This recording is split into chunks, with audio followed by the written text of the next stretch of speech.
नमस्कार, मी दीपक पळसुले. रात्रीचे 10 वाजतायत. 10च्या बातमीपत्रामध्ये आपल्या सगळ्यांचं स्वागत. दिवसभरातल्या सगळ्या महत्त्वाच्या घडामोडींचा घेणार आहोत सविस्तर आढावा.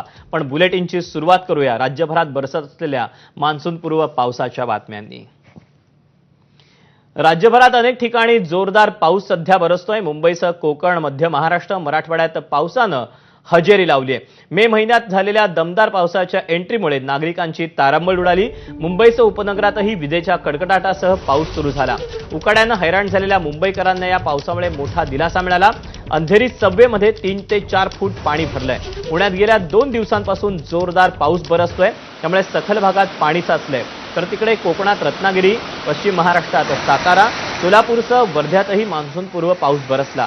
दरम्यान पुढचे 4 ते 5 दिवस राज्यात पावसाचा जोर वाढण्याचा अंदाज हवामान विभागानं वर्तवला आहे.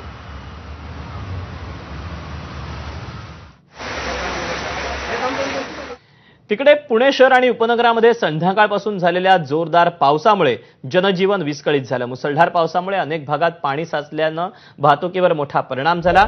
शिवाजीनगर, सदाशिवपेठ, सहकारनगर, धनकवडी, कात्रज, कोंढवा, खडकवासलासह अनेक भागात पावसाची नोंद झाली.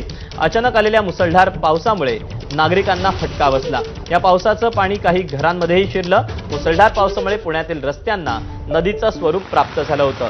जोरदार पावसामुळे पाण्याच्या लोंढ्यात अनेक गाड्याही वाहून गेल्या.